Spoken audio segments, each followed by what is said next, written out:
మరోవైపు గుంటూరు మిర్చి యార్డ్లో పర్యటించారు వైఎస్ జగన్. మిర్చి రైతుల సమస్యలను, వాళ్ల కష్టాలను అడిగి తెలుసుకున్నారు జగన్. జగన్ రాకతో మిర్చి యార్డ్లో పోటెత్తారు వైసీపీ కార్యకర్తలు.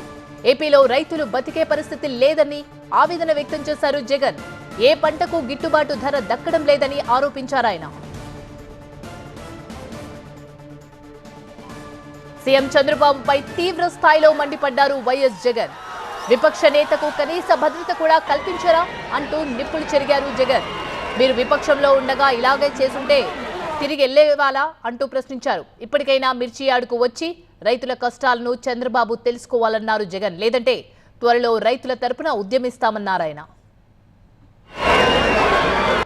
చంద్రబాబు నాయుడు గారు ఇప్పటికైనా కళ్ళు తెరవాలి, గుంటూరు మిర్చి యార్డుకు రావాలి, వచ్చి రైతుల కష్టాలు తెలుసుకొని రైతులకు కనీస గిట్టుబాటు ధర వచ్చే విధంగా రైతుల కోసం చంద్రబాబు నాయుడు గారు గట్టిగా నిలబడకపోతే తీవ్రమైన పరిణామాలుంటాయి.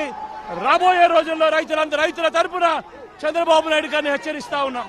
ఈరోజు ఇక్కడ కూడా పరిస్థితి ఏమిటి అంటే, ఒక ప్రతిపక్ష నాయకుడు ఇక్కడికి వస్తున్నాడు అనంటే, రైతులతో మాట్లాడే ప్రయత్నం చేస్తున్నాడు అనంటే, కనీసం పోలీసుల భద్రత కూడా చంద్రబాబు నాయుడు గారు ఇవ్వని పరిస్థితి.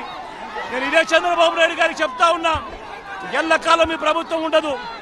రేపొద్దున ప్రతిపక్షంలో మీరు కూర్చున్నప్పుడు ఇదే మాదిరిగా పోలీసు భద్రత మేము తీసేస్తే ఎలా ఉంటుందో ఒక్కసారి ఆలోచన చేసుకో చంద్రబాబు. నువ్వు చేస్తా ఉన్నది కరెక్టా కాదా అన్నది కూడా ఒకసారి ఆలోచన చేసుకోమని చంద్రబాబు నాయుడు గారికి ఈ సందర్భంగా గట్టిగా చెప్తా ఉన్నాం, విజ్ఞప్తి చేస్తూ.